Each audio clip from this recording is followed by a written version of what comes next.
സുഹൃത്തുക്കളെ, നമ്മളിപ്പോൾ നിൽക്കുന്നത് ശാസ്താവട്ടത്താണ്. ട്രിവാൻഡ്രം ശാസ്താവട്ടത്താണ്. നമുക്ക് ലത ചേച്ചിയുടെ കുറച്ച് ഗ്രോ ബാഗിലല്ല ചേച്ചി ചെയ്തിരിക്കുന്നത്. നമ്മൾക്ക് മിനറൽ വാട്ടറിൻ്റെ ഡാമേജ് ഇതിലാണ് ചേച്ചി കൃഷി ചെയ്തിരിക്കുന്നത്. നമുക്ക് ലത ചേച്ചിയുടെ കൃഷിയൊക്കെ ഒന്ന് കാണാം. നമുക്ക് ഈ സ്ഥലം എന്ന് പറയുന്നത് എവിടെയാണ്? ഇത് ശാസ്താവട്ടമാണ്. ഇത് ശാസ്താവട്ടം, കാട്ടായിക്കോണത്തിനും ചേങ്കോട്ടോണത്തിനും ഇടയിൽ വരുന്ന ശാസ്താവട്ടം എന്ന് പറയുന്ന സ്ഥലമാണ്. നമ്പറും കൂടെ നമുക്ക് ഇതിനകത്ത് കൊടുത്തേക്കാം. ചേച്ചി എന്താവശ്യം ഉണ്ടെങ്കിലും ആൾ വിളിച്ചിട്ട് വരാം, അല്ലേ? ആക്കുവാണെങ്കിലും വരാം. നമുക്ക് ഇനി ചേച്ചിയുടെ ഗ്രോ ബാഗ് അല്ല, ചേച്ചി മിനറൽ വാട്ടറിലാണ്. മിനറൽ വാട്ടർ അല്ലേ? മിനറൽ വാട്ടറിൻ്റെ mineral water bottle mineral water ബോട്ടിലാണ് ഇത് കൃഷി അത്രയും ചെയ്തിരിക്കുന്നത്. നേഴ്സറിയാണ് ഇതല്ലേ? ഇതിപ്പോൾ ചേച്ചി ഈ കൃഷിയുടെ കൂട്ടത്തിൽ, ഈ ഗ്രോ ബാഗ് കൃഷിയുടെ കൂട്ടത്തിൽ ഇപ്പം എടുത്തതാണ് അതിന്? ഞാൻ ഒരു 15 വർഷമായി ഗ്രോ ബാഗ് കൃഷി തുടങ്ങിയിട്ട്. അപ്പൊ നമ്മളൊരു പാഷനായിട്ട് അത് ചെയ്തുകൊണ്ടിരുന്ന കൂട്ടത്തിൽ അപ്പൊ അത് തന്നെ ഒരു വരുമാന മാർഗം ആക്കുക എന്നുള്ള ചിന്തയോട് കൂടിയാണ്. അപ്പൊ നമ്മൾ ഒത്തിരി പ്ലാന്റ്സ്, വാട്ടർ പ്ലാന്റ്സ് ആയിരുന്നാലും ഓർണമെന്റൽ പ്ലാന്റ്സ് ആയിരുന്നാലും പച്ചക്കറി കൃഷി ആയിരുന്നാലും ചെയ്യുന്നുണ്ട്. അപ്പൊ അതിൽ നിന്ന് നമുക്കൊരു വരുമാനം ഉണ്ടാക്കുക എന്നുള്ള ഒരു ഉദ്ദേശത്തോടു കൂടിയാണ്, വരുമാനം എന്നുള്ള ലക്ഷ്യത്തോടു കൂടി അല്ല ഇത് തുടങ്ങിയത്.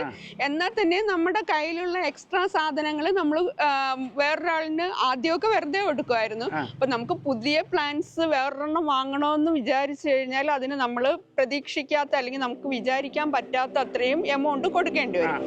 അപ്പൊ അതിന് വേണ്ടിയിട്ടാണ് ചെറിയ രീതിയിൽ നമ്മുടെ കയ്യിലുള്ള പ്ലാന്റ്സിന്റെ എക്സ്ട്രാ വരുന്ന പ്ലാന്റ്സ് കൊടുത്ത് വേറൊരെണ്ണം വാങ്ങുക എന്നുള്ള രീതിയിൽ തുടങ്ങിയിട്ടാണ് പിന്നെ അതൊരു നഴ്സറി ആയിട്ട് വിപുലീകരിച്ചത്.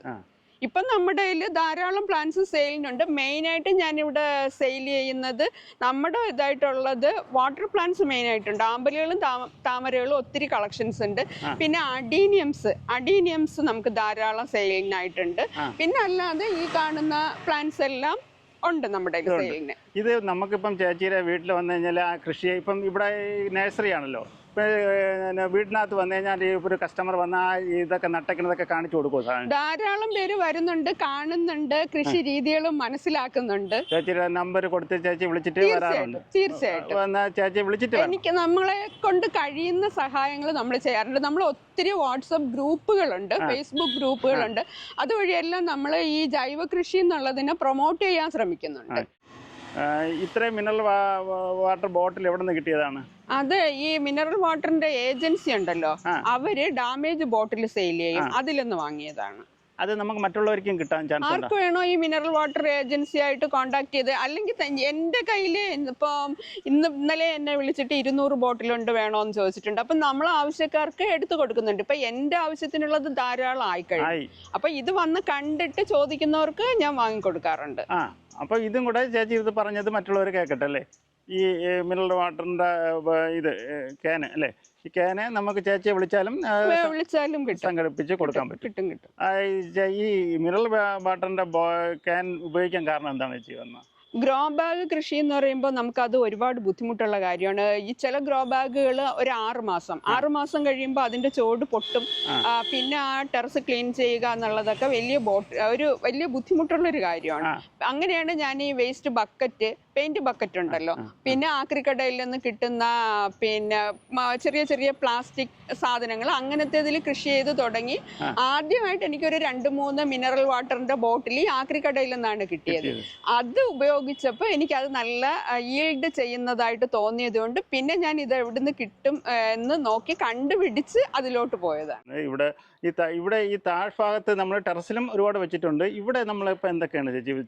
ഇവിടെ കുറച്ച് പ്ലാന്റ്സ് ഉണ്ട്. ഈ മിനറൽ വാട്ടറിലെ വാട്ടർ പ്ലാന്റ്സ്, ആമ്പല്, താമര, അതിന്റെ കുറച്ചുകൂടെ വെച്ചിട്ടുണ്ട്. പിന്നെ അതിന്റെ ഇടയിൽ തന്നെ കുറച്ച് പച്ചക്കറികളും വെച്ചിട്ടുണ്ട്. ചീര, കുറച്ച് കത്തിരി, പിന്നെ അത് എന്തോന്നാണ് മറ്റേ അമരപ്പയർ, അമര എന്ന് പറയുന്ന സാധനം, അത് വെച്ചിട്ടുണ്ട്. വെണ്ട വെച്ചിട്ടുണ്ട്. പിന്നെ ഇഞ്ചി കുറെ ഇഞ്ചി വെച്ചിട്ടുണ്ട്. നമ്മളിപ്പം താഴെ നിന്നാണ് തുടങ്ങുന്നത്, മുകളിലോട്ട് നമുക്ക് കയറാം. ഇത് നമ്മളിപ്പോ ഇവിടെ എന്തൊക്കെയാണ് ചേച്ചി വെച്ചേക്കുന്നത്? ഇവിടെ കുറെ വാട്ടർ പ്ലാന്റ്സ് ഉണ്ട്. ഞാൻ നേരത്തെ പറഞ്ഞല്ലോ, ഈ എന്റെ പ്രധാനമായിട്ടുള്ള സെയിൽ വാട്ടർ പ്ലാന്റ്സ് ആണ്. അപ്പൊ അതിനുള്ള കുറച്ച് പ്ലാന്റ്സ് വെച്ചിട്ടുണ്ട്. പിന്നെ ഇപ്പൊ നമുക്ക് പ്ലാന്റ്സ് മാത്രം പോരല്ലോ. അപ്പൊ അതുപോലെ പോഷകത്തോട്ടം എന്ന് പറയുമ്പോൾ ആ കൺസെപ്റ്റിൽ വരുന്നത് തന്നെ നമ്മുടെ പൂന്തോട്ടങ്ങളെ അടുക്കളത്തോട്ടം ആക്കുക എന്നുള്ള ആ ഒരു രീതി അനുസരിച്ചിട്ടാണ് നമ്മുടെ ഈ മറ്റേ ഓർണമെന്റൽ പ്ലാന്റ്സിന്റെ ഇടയിൽ ഞാൻ ചീര, അമര, പിന്നെ ഹാങ്ങിങ് പോട്ട്സിൽ ചീര വെച്ചിട്ടുണ്ട്. ഇതത്രയും ഇതാണ് ഇഞ്ചിയാണ്. ഇഞ്ചിയാണ് അത് വെച്ചിരിക്കുന്നത്. അപ്പൊ അങ്ങനെ ആ രീതിയിൽ സെറ്റ് ചെയ്തിരിക്കുന്നതാണ് ഇത്. ഈ ഇഞ്ചിയിൽ നമ്മൾ എന്തൊക്കെയാണ് സാർ ചേച്ചി ഇത് മണ്ണ് എന്താണ്? ഇത് ഹാങ്ങിങ് പോട്ട് ആയത് കാരണം നമ്മള് മണ്ണ് ചേർത്താൽ അതിന്റെ ഭാരം ഇതിന് കണ്ട ഈ 1 ഇഞ്ച് പൈപ്പിലല്ലേ നിൽക്കുന്നത്. അപ്പം മണ്ണ് നമ്മൾ കൂടുതലായിട്ട് ഉപയോഗിച്ചു കഴിഞ്ഞാൽ ഈ പൈപ്പിന് ഇത് താങ്ങാൻ പറ്റാത്ത ഭാരമാവും. അതുകൊണ്ട് ഞാൻ അതിന് മണ്ണ് ചേർക്കാറില്ല. അത് വെറും ചപ്പ് ചവറുകളാണ്. ഇഞ്ചിക്ക് ധാരാളം ഇഞ്ചി ഉണ്ടാവും. ഞാൻ കുറേ കാലം കൊണ്ട് ഇങ്ങനെ തന്നെയാണ് ചെയ്യുന്നത്. ഇഞ്ചി ഉണ്ടാവുന്നുണ്ട്. ഈ ചപ്പ് ചവറെന്ന് പറയുന്നത് നമ്മുടെ മണ്ണ് എന്ന് പറയുന്നതിനേക്കാളും നമുക്ക് മണ്ണ് ഉണ്ടായാൽ തന്നെയും ഒരു കരിയില പോലും കളയാതെ അത് നമ്മൾ കൃഷിക്ക് ഉപയോഗിക്കണം. കാര്യം മണ്ണിന്റെ ജീവൻ നഷ്ടപ്പെട്ട ഒരു മണ്ണിലാണ് ഇപ്പൊ നമ്മൾ കൃഷി ചെയ്തുകൊണ്ടിരിക്കുന്നത്. അപ്പൊ ആ മണ്ണിന്റെ ജീവൻ തിരിച്ചു പിടിക്കണമെന്നുണ്ടെങ്കിൽ നമ്മൾ കരിയിലകളൊന്നും നശിപ്പിക്കാതെ നമ്മളെ മണ്ണിൽ തന്നെ നിക്ഷേപിച്ചാൽ മാത്രമേ നമുക്കത് സാധിക്കുകയുള്ളൂ. അതുകൊണ്ടാണ് ഈ കരിയില ചേച്ചി ഉപയോഗിക്കുന്നത്. ഒരു കരിയില ഞാൻ കളയാറില്ല. അപ്പൊ ഞാൻ ചോദിക്കട്ടെ, നമുക്ക് ഈ ഇഞ്ചിക്ക് മാത്രമാണോ വേറെ? ഇഞ്ചിക്ക് മാത്രമല്ല, എല്ലാത്തിനും ടെറസിൽ തന്നെ ഞാൻ മാക്സിമം വെയിറ്റ്ലെസ് ആയിട്ടാണ് ഓരോ ക്യാനുകളും ചെയ്തിരിക്കുന്നത്. അപ്പം ക്യാനുകൾ സെറ്റ് ചെയ്യുമ്പോൾ അടിയിൽ കരിയിലകൾ ഫില്ല് ചെയ്യാറുണ്ട്. അത് കഴിഞ്ഞിട്ട് കൂടുതലും ഇതാണ് ചൈരി കമ്പോസ്റ്റ് ആണ് ഉപയോഗിക്കുന്നത്. ചൈരി കമ്പോസ്റ്റിനൊപ്പം പൊതയിടാനായിട്ട് ധാരാളം കരിയിലകളും പച്ചിലകളും ഉപയോഗിക്കുന്നു. ഇതെന്ത് മുളകാണ്? ഇത് വെള്ളക്കാന്താരി. വെള്ളക്കാന്താരി എന്ന് പറയുന്നത് നമുക്ക് കണ്ടോ നിൽക്കുന്നത് കണ്ടോ, നല്ല ഭംഗിയായിട്ട് നിൽക്കുന്നില്ല. ഒരു ഓർണമെന്റൽ പ്ലാന്റിന്റെ ലുക്കില് നല്ല ചുമന്നയും പച്ചയും ഉള്ള കായ്കളും ആ ചെടിയുടെ ഭംഗിയും ഒക്കെ ആയിട്ട് നല്ല ഒരു ഭംഗിയായിട്ട് നമ്മളെ ഗാർഡനിൽ നിൽക്കുകയും ചെയ്യും. എന്നാലും നമുക്ക് നമ്മുടെ ആരോഗ്യത്തിന് ഇതിൽ നിന്ന് 2 പച്ചമുളകൊക്കെയാണ് ഇപ്പം നമുക്ക് ഏറ്റവും വിഷമായിട്ട് നമുക്ക് വിപണിയിൽ കിട്ടുന്ന സാധനം. അപ്പം ആ പച്ചമുളക് ഉപയോഗിക്കുന്ന അതേ സ്ഥാനത്ത് നമുക്ക് ഇതിൻ്റെ 2 മുളക് പറിച്ച് നമ്മുടെ മുറ്റത്തുനിന്ന് പറിച്ച് കറികളിൽ കൊണ്ടിടുക എന്ന് പറയുന്നത് ഒരു വലിയ കാര്യമല്ലേ. ഇത് എത്ര നാൾ ഇത് ഒരുപാട് നാള് നിൽക്കും കേട്ടോ. ധാരാളം പേര് എൻ്റെ ഇതിന്റെ വിത്ത് വാങ്ങുന്നുണ്ട്. ഇത് ഒരു വർഷങ്ങളോളം നിൽക്കും. രാസവളങ്ങൾ നമ്മൾ അമിതമായ രീതിയിൽ ഉപയോഗിക്കാതിരുന്നാൽ എല്ലാ പ്ലാന്റ്സിന്റെയും ഈ രാസവളത്തിന്റെ ക്രമാതീതമായിട്ടുള്ള ഉപയോഗം എന്ന് പറയുന്നത് പ്ലാന്റ്സിന്റെ ഹെൽത്ത് നശിപ്പിക്കും.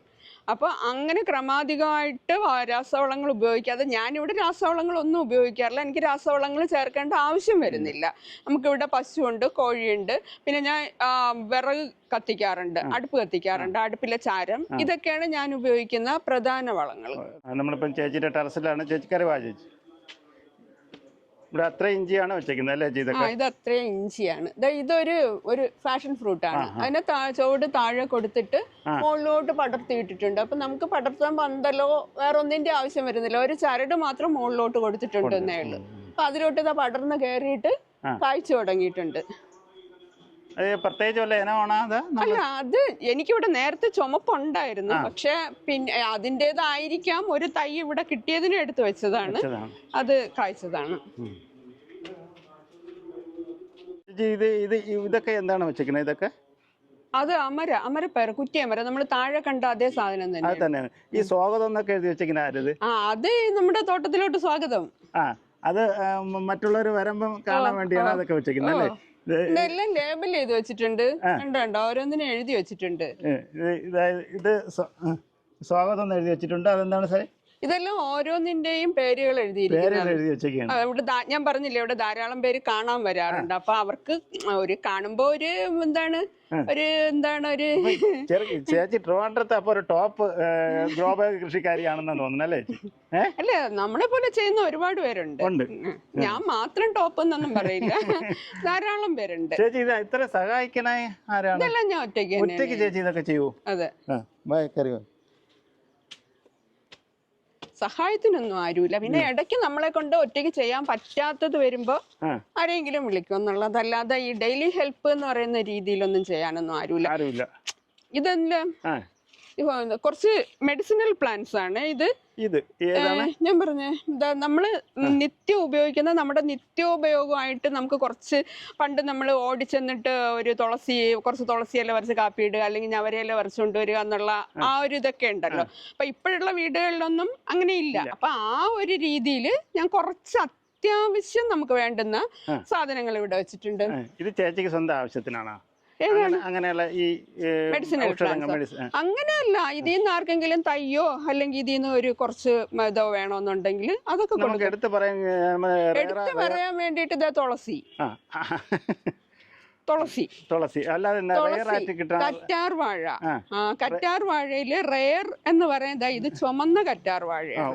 ഇതാണ്. ഇത് കണ്ടാൽ ഇങ്ങനെ തന്നെയാണ്, പക്ഷെ അതിങ്ങനെ ഒടിച്ചാലും ആദ്യം കാണുന്നത് സാധാരണ കറ്റാർ വാഴയുടെ ജെല്ലാണ്. ഒരു 5 മിനിറ്റ് കഴിയുമ്പോ ഈ ജെല്ലിന് ഒരു ചുമന്ന നിറം വരും.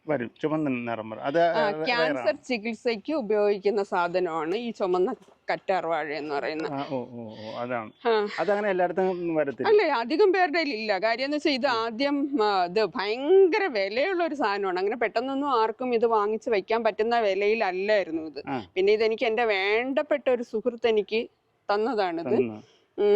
ഇത് ഈ നമ്മുടെ എന്താണ് ഏജ്ഡ് ആയിട്ടുള്ള ക്യാൻസർ പേഷ്യൻസ് ഉണ്ടല്ലോ, കീമോ ഒന്നും ചെയ്യാൻ പറ്റാത്ത ആൾക്കാർക്ക്, അങ്ങനെ അത്തരത്തിലുള്ള ആളുകൾക്ക് ക്യാൻസർ ട്രീറ്റ്മെന്റിന് ആയുർവേദത്തിൽ ഉപയോഗിക്കുന്ന സാധനമാണ്. ഇതും വേറെന്തോ ഒന്നുകൂടെ ചേർത്തിട്ടാണ് അവരത് ഉപയോഗിക്കുന്നത്. ഈ കൃഷി എങ്ങനെ ചേച്ചി പഠിച്ചെടുത്തത്? കൃഷി എന്ന് പറയുന്നത് നമ്മൾ ABCD പഠിക്കും പോലെ പഠിക്കാൻ പറ്റുന്ന ഒരു കാര്യമല്ല. അത് ഒരിക്കലും അത് പറ്റില്ല. ഒന്ന് നമുക്ക് അതുമായിട്ടൊരു താല്പര്യം വേണം, എന്നാൽ മാത്രമേ നമുക്ക് കൃഷി ചെയ്യാൻ പറ്റുള്ളൂ. എങ്ങനെയാണ് ഈ താല്പര്യത്തിലെത്തിയത്? താല്പര്യം എന്ന് വെച്ചാല് ഞാൻ ജനിച്ചു വളർന്നത് കുമാരപുരത്ത്. കുമാരപുരം എന്ന് പറയുമ്പോൾ ഇപ്പൊ ഒരു ഭയങ്കര സിറ്റി ആണെങ്കിൽ തന്നെയും ഞാൻ വളർന്നു വരുന്ന ആ കാലഘട്ടത്തിൽ ഇപ്പൊ നമ്മുടെ ഈ ആമേഴഞ്ചാം തോട് പോകുന്ന ആ ഒരു വയലിന്റെ ഒരു ഭാഗം, ആ കുമാരപുരത്തിന്റെ ആ ഒരു ഭാഗം എന്ന് പറയുന്നത് മല, വയല്, ഈ നടുക്കൂടെ തോട്, ഇങ്ങനെയൊക്കെ ഉള്ള ഒരു ഭയങ്കര പ്രകൃതി ഭംഗിയുള്ള ഒരു സിറ്റുവേഷനിലാണ് ഞാൻ വളർന്നത്. അപ്പൊ അത് കഴിഞ്ഞിട്ട് പിന്നെ അവിടുന്ന് മാറി ആ ഒരു അന്തരീക്ഷത്തിൽ നിന്ന് മാറിയ ഒരു ജീവിതത്തിലെന്ന് പറയുന്നത് എന്നും അതിങ്ങനെ എൻ്റെ മനസ്സിലുണ്ടായിരുന്ന ഒരു കാര്യമാണ്. അപ്പൊ ഞാൻ എൻ്റെ മനസ്സിൽ വിചാരിച്ചിരുന്നു, എന്നെങ്കിലും ഞാൻ സ്വന്തമായിട്ടൊരു വീട് വയ്ക്കുമ്പോൾ അവിടെ ഒരു കുറച്ച് സ്ഥലമായിരുന്നാലും എൻ്റെതായിട്ടുള്ള സങ്കല്പനങ്ങൾ അനുസരിച്ചിട്ടുള്ള ഒരു കൃഷി അവിടെ കൊണ്ടുവരണമെന്ന് എൻ്റെ മനസ്സിലുണ്ടായിരുന്നു. അതാണ് ഇങ്ങനെ തുടങ്ങാനുള്ള. ഇതിപ്പോ എത്ര വർഷമായി? 15 വർഷമായില്ലേ? ഇത് 15 വർഷമായി. അപ്പൊ ഇതിനകത്തുനിന്ന് വീട്ടിൽ നമുക്ക് ചേച്ചിക്ക് ഒരു വിപണി ഉണ്ടല്ലോ, അത് എവിടെയാണ് നിങ്ങൾ ഫ്രണ്ട്സ് എല്ലാവരും കൂടെ ചേർന്ന് നടത്തുന്നത്? അത് നമുക്ക് ഹരിതശ്രീ കർഷക കൂട്ടായ്മ എന്ന് പറഞ്ഞിട്ട് ശ്രീകാര്യം ബേസ്ഡ് ആയിട്ടുള്ള ആൾക്കാരാണ് അതിനകത്ത്. നമുക്ക് ആർക്കെങ്കിലും വരണമെങ്കിൽ അവിടെ വാങ്ങിക്കാൻ വരണമെങ്കിൽ ശ്രീകാര്യത്ത് വേണമെന്നുണ്ടെന്നുണ്ടെങ്കിൽ ഞാൻ നമ്പർ തരാം. നമ്പർ ഡിസ്ക്രിപ്ഷനിൽ കൊടുത്തിരുന്നാൽ മതി. എന്നാലും നമുക്ക് ആ സ്ഥലം നമുക്ക് എളംകുളം ശിവക്ഷേത്രത്തിന്റെ അടുത്തല്ലേ, ഓപ്പോസിറ്റ് അല്ലേ? എളംകുളം ശിവക്ഷേത്രത്തിന്റെ ഓപ്പോസിറ്റ് ആയിട്ട് കരിമ്പുംകോണം ക്ഷേത്രത്തിലോട്ട് പോകുന്ന വഴിക്ക് ഒരു അംഗനവാടി ഉണ്ട്. ആ അംഗനവാടിയിൽ വെച്ചിട്ടാണ് നമ്മൾ രാവിലെ എല്ലാ ശനിയാഴ്ചകളിലും രാവിലെ 8 മുതൽ 9 വരെയാണ്. ശനിയാഴ്ച മാത്രമേ നമ്മളെ ഇതുപോലെയുള്ള ഇപ്പൊ നിങ്ങൾ ഈ കാണുന്നത് പോലെ കൃഷി ചെയ്യുന്ന ആൾക്കാര് ആണ് അവിടെ കൊണ്ടുവരുന്നതും. പിന്നെ ഇതുപോലെ ഒരു കൃഷി ചെയ്യുന്ന ആരെങ്കിലും ഇത് കണ്ടിട്ട് അവിടെ സെയിലിന് വരണമെന്നുണ്ടെങ്കിൽ നമ്മളെ കോണ്ടാക്ട് ചെയ്താൽ അവിടെ കൊണ്ടുവന്നിട്ട് നിങ്ങൾക്ക് സെയിൽ ചെയ്യാനുള്ള ആ ഒരു സൗകര്യം. ചെറിയ കുറച്ച് സാധനങ്ങളാണെങ്കിൽ പോലും, കുറച്ച് സാധനമായിരുന്നാലും, ഒരു കത്തിരിക്കായിരുന്നാലും നിങ്ങൾക്ക് അവിടെ കൊണ്ടുവന്നിട്ട്, ഒരു പച്ചമുളകോ ആവട്ടെ, നിങ്ങൾക്ക് അവിടെ കൊണ്ടുവന്ന് സെയിൽ ചെയ്യുക. നിങ്ങൾക്ക് ആവശ്യമുള്ള സാധനം അവിടെ നിന്ന് വാങ്ങുകയും ചെയ്യും. എത്ര പേരുണ്ട് ചേച്ചിയുടെ കൂട്ടായ്മയില്? ഇപ്പൊ ഒരു വളരെ കുറച്ച് പേര്, നമ്മളെ ഒരു ചെറിയൊരു സംഘടനയാണ്, എന്നാലും കുറച്ചൊരു ഗ്രൂപ്പിൽ ഒത്തിരി പേരുണ്ട്. എന്നാലും സെയിലിന് വരുന്നത് ഒരു 10, 15, 20 പേരായിരിക്കും സെയിലിന് സാധനങ്ങളുമായിട്ട് വരുന്നത്.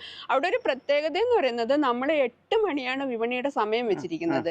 പക്ഷെ വാങ്ങാൻ ആള് 7:30 ആകുമ്പോ അവിടെ എത്തും. ഈ 8 തൊട്ട് 9 വരെയാണ് സമയമാണെങ്കിൽ 8 തൊട്ട് 15 മിനിറ്റിനകം 8:15 ആകുമ്പോൾ ഞങ്ങളുടെ സകല സാധനങ്ങളും തൂത്തുറക്കി തീരാറുണ്ട്. നേരത്തെ വന്ന് നിൽക്കുന്നത് പെട്ടെന്ന് എന്ന് വെച്ചാൽ 8 മണിക്ക് നമ്മൾ തുടങ്ങാറുള്ളൂ. 8 മണിക്ക് തുടങ്ങിയ ഉടനെ തന്നെ ഉള്ള സാധനങ്ങൾ വാങ്ങാനുള്ള ആ ഒരു ത്വര, അതാണ് എല്ലാരും വന്നിട്ട് നേരത്തെ അവിടെ നിൽക്കുന്നത്. ശരി ശരി. എന്തൊക്കെയാണ് അവിടെ യഥാർത്ഥത്തിൽ നമുക്ക് കച്ചവടത്തിന് വെക്കാം? ഏതൊക്കെ മലക്കറിയാണ്? എല്ലാ പച്ചക്കറിയും, നമ്മുടെ വീട്ടിൽ എന്ത് പച്ചക്കറി വേണോ അവിടെ കൊണ്ടുവന്ന് സെയിൽ ചെയ്യാം. എന്ത് വേണമെങ്കിലും പച്ചക്കറി ഓർഗാനിക് ആയിട്ട് ചെയ്യുന്ന മുന്തിരിയാണ് അത് മുന്തിരിയാണ്. ഇടയ്ക്കിടയ്ക്ക് കായ്ക്കാറുണ്ട്. തിരുവനന്തപുരത്തൊക്കെ ധാരാളം പേർക്ക് കായ്ക്കുന്നുണ്ട്. പക്ഷെ എനിക്ക് അങ്ങനെ പറയത്തക്ക രീതിയിൽ കായ്ച്ചില്ല എങ്കിൽ ഇടയ്ക്കിടയ്ക്ക് ഓരോ കൊലയൊക്കെ കിട്ടുന്നുണ്ട്. പക്ഷെ ഭയങ്കര പുളിയാണല്ലേ.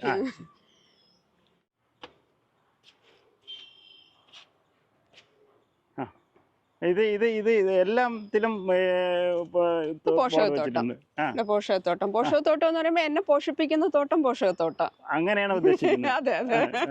അപ്പൊ ഇത് ഈ തക്കാളിയുടെ ഇലകൾ ഇതിപ്പോ ഞാൻ രാവിലെ കട്ട് ചെയ്തിട്ട ഇലകളാണ്. ഇത് ഇലകൾ കട്ട് ചെയ്ത് കഴിയാനുള്ള സമയം, കട്ട് ചെയ്യാനുള്ള സമയം കഴിഞ്ഞു, ലേറ്റ് ആയിട്ടാണ് കട്ട് ചെയ്തത്. തക്കാളി എപ്പോഴും നമ്മൾ പൂത്ത് തുടങ്ങുന്ന സമയമാകുമ്പോൾ തക്കാളിയുടെ ഇലകൾ ആവശ്യത്തിലധികമുള്ള ഇലകൾ കട്ട് ചെയ്ത് കളയണം. അപ്പൊ തക്കാളിക്ക് വിളവ് കൂടാനും തക്കാളിയുടെ ബാഷ്പീകരണം നിയന്ത്രിക്കാനുമാണ് നമ്മൾ അങ്ങനെ ചെയ്യുന്നത്. ഇതിപ്പോ നേരത്തെ തന്നെ ഇതിന്റെ ഇലകൾ കട്ട് ചെയ്തിരുന്നെങ്കിൽ ഇതിലൊക്കെ കുറച്ചുകൂടെയൊക്കെ വിളവുണ്ടാവുമായിരുന്നു. ഈ തക്കാളി ഞാൻ നമ്മളെ നാടൻ തക്കാളി, ഇത് ചെറി ടൊമാറ്റോ എന്ന് പറയുന്നതിനാണ്. ചെറിയ ഇത് ചെറിയ ടൊമാറ്റോയാണ്. ഇത് കണ്ടോ, ഇതൊരെണ്ണം ചെറിയ ടൊമാറ്റോയാണ്. ഇത് വെറുതെ വിപണിയിൽ ഞാൻ കണ്ടിട്ടില്ല. ഇത് വിപണിയിൽ വരാറില്ല, വലിയ മാർക്കറ്റുകളിലൊക്കെ കിട്ടുള്ളൂ. അല്ല സാധാരണ വിപണികളിൽ ഇത് വില കൂടുതലാണ്. സാധാരണ ടൊമാറ്റോയേക്കാളും ഇതിന് പുളിയില്ല കേട്ടോ. ഇത് വെറുതെ നമുക്ക് കഴിക്കാനായിട്ട് മാത്രം. വെറുതെ നമ്മളെ തോട്ടത്തിൽ വരുമ്പോ ഇങ്ങനെ നുള്ളിപ്പറക്കി കുറച്ച് നടക്കാനുള്ള സാധനമാണിത്. ഇത് അത്രയും തക്കാളിയാണ് അല്ലേ? ഇത് ടൊമാറ്റോ. ഇത് സാധാരണ നമ്മൾ കറിക്കൊക്കെ ഉപയോഗിക്കുന്ന ടൊമാറ്റോയാണ്. ഇതെനിക്ക് മോള് വന്നപ്പോ ലണ്ടനിൽ നിന്ന് കൊണ്ടു തന്ന വിത്താണ്. പിള്ളേര് വിത്തൊക്കെ കൊണ്ടുതരും. കാര്യം എന്ന് വെച്ചാൽ നമ്മളെ വിത്തിൽ ഒതുക്കാൻ പറ്റുമോ എന്നുള്ള കാര്യം അവർക്കറിയാം. എത്ര നാളായിട്ട് നമുക്ക് ഉപയോഗിച്ചോണ്ടിരിക്കുന്ന ചേച്ചി? ഈ വിത്തുകൾ, ഹൈബ്രിഡ് വിത്തുകൾ നമുക്ക് വീണ്ടും ഉപയോഗിക്കാൻ പറ്റില്ല. കൂടുതലും തക്കാളിയൊക്കെ നടുന്നത് ഹൈബ്രിഡ് തക്കാളിയാണ് നടുന്നത്, എന്നാലേ നമുക്ക് ആവശ്യത്തിന് വിളവ് കിട്ടുള്ളൂ. എല്ലാത്തിലും ചേച്ചി പേരെഴുതി വെച്ചിട്ടുണ്ട്. എല്ലാത്തിന്റെയും അതൊരെണ്ണം മത്തനാണല്ലേ? ഇതിനകത്ത് എല്ലാം മണ്ണ് ഇത് തന്നെയാണ്.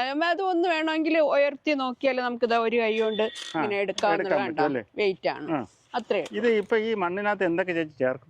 മണ്ണിനകത്ത് ചേർക്കുന്നത് എല്ലുപൊടി, വേപ്പിൻ പിണ്ണാക്ക്, ചാണകപ്പൊടി. അത് നമുക്ക് അടിസ്ഥാന വളങ്ങളായിട്ട് ഉപയോഗിക്കാനുള്ള. പിന്നെ ഈ നമ്മൾ 14 ദിവസം കുമ്മായോട്ട് ട്രീറ്റ് ചെയ്ത മണ്ണിലാണ് നമ്മൾ ഈ വളങ്ങൾ ചേർക്കാനുള്ളത്. കുമ്മായം ഇട്ടാണ് ട്രീറ്റ് ചെയ്യുന്നതെങ്കിൽ ഞാൻ ഈ പറഞ്ഞ അടിസ്ഥാന വളങ്ങൾ 14 ദിവസം കഴിഞ്ഞാലേ ചേർക്കാവുള്ളൂ. അതേസമയം പച്ചക്കക്കായോ ഡോളമൈറ്റോ ആണ് ചേർക്കുന്നതെങ്കിൽ നമുക്ക് അന്ന് തന്നെ ബാക്കി വളങ്ങൾ ചേർത്ത് നടാം.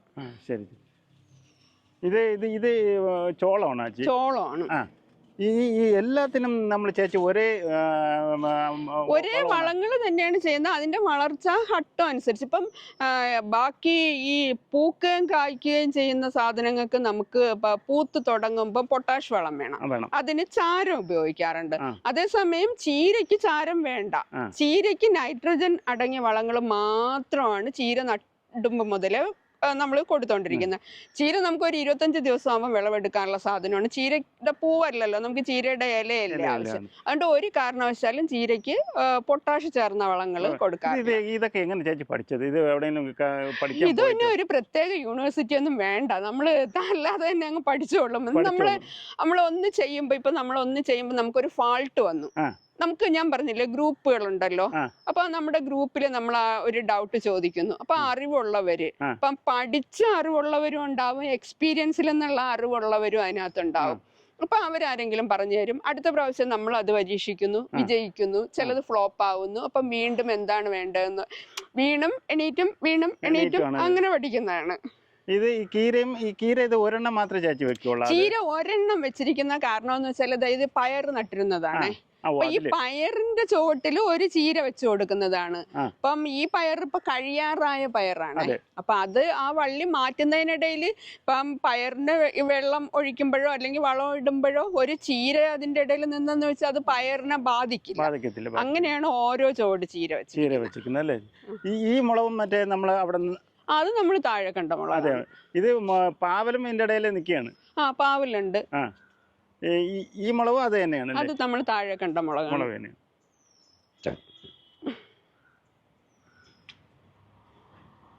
പിന്നെ ഇത് കണ്ടോ, ഇത് നമ്മൾ ചീര ഇപ്പം ഞാൻ ഈ ചെയ്തിരിക്കുന്ന മിനറൽ വാട്ടർ ബോട്ടിലിന്റെ അടിഭാഗവും പൊട്ടിപ്പോയ ക്യാന്. അപ്പൊ അടിഭാഗം പൊട്ടിപ്പോയാൽ നമുക്ക് അതൊന്നും ചെയ്യാൻ പറ്റില്ല. അപ്പൊ അതുകൊണ്ട് ഞാൻ ഇതിനെ ഇങ്ങനെ ഹോൾസ് ഇട്ട് അടുക്കി വെച്ചിട്ട് അതിൽ ചീര കുത്തി കൊടുത്തിരിക്കുന്നത്. അപ്പം ഇത് നമുക്ക് ഈ ഒരു ഇതിലാണെങ്കിൽ ഒരു 5 ചുവട് ചീര വെക്കാൻ പറ്റുന്നത് ഇതിനകത്ത് കണ്ടോ, അത് ഇങ്ങനെ ഹോൾ ഇട്ടിട്ട് കൊടുത്തതാണ്. അപ്പം ധാരാളം ചുവട് ചീര നമുക്ക് അതിൽ വെക്കാൻ പറ്റും. ഇവിടെ ഒരു പൈപ്പ് വെച്ചിട്ടുണ്ട്. അപ്പൊ ഈ പൈപ്പിൽ കൂടെ വെള്ളം ഒഴിച്ചു. ഈ പൈപ്പിൽ കൂടെയാണ് വെള്ളം ഒഴിക്കുന്നത്. അതാണ് അതിന്റെ ഐഡിയ. ഈ തക്കാളി കൂടുതൽ വെച്ചേക്കണ ഈ തക്കാളി നമ്മളെ പച്ചക്കറിയിൽ വില കൂടിയ സാധനം ആവുകൊണ്ടാണ് വെച്ചേക്കുന്നത്. തക്കാളി എനിക്ക് നല്ലതുപോലെ സെയിലാവുന്ന സാധനമാണ്. പിന്നെ ഈ നമ്മൾ ഒന്ന് നട്ടിരിക്കുമ്പോ ആ ക്യാൻ കാലിയാവുമ്പോ അടുത്തതിൽ വേറെന്തെങ്കിലും നടണമല്ലോ.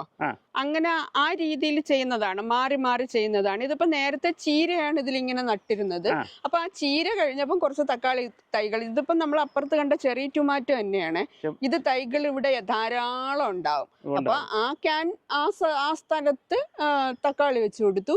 ഇനിയിപ്പോ ഈ തക്കാളി കഴിയുമ്പോൾ അടുത്തതിൽ വേറെന്തെങ്കിലും ആയിരിക്കും വെക്കുന്നത്. ആ തക്കാളി കഴിയുമ്പോൾ ചിലപ്പം ഇതിൽ പയറായിരിക്കും വെക്കുന്നത്. കാരണം ഈ പയർ ഇവിടെ നിൽക്കുകയാണ്, ഈ പയർ കഴിയാറായതാണ്. അപ്പൊ ഇതില് വീണ്ടും നമുക്ക് പയർ വെക്കാൻ പറ്റില്ല.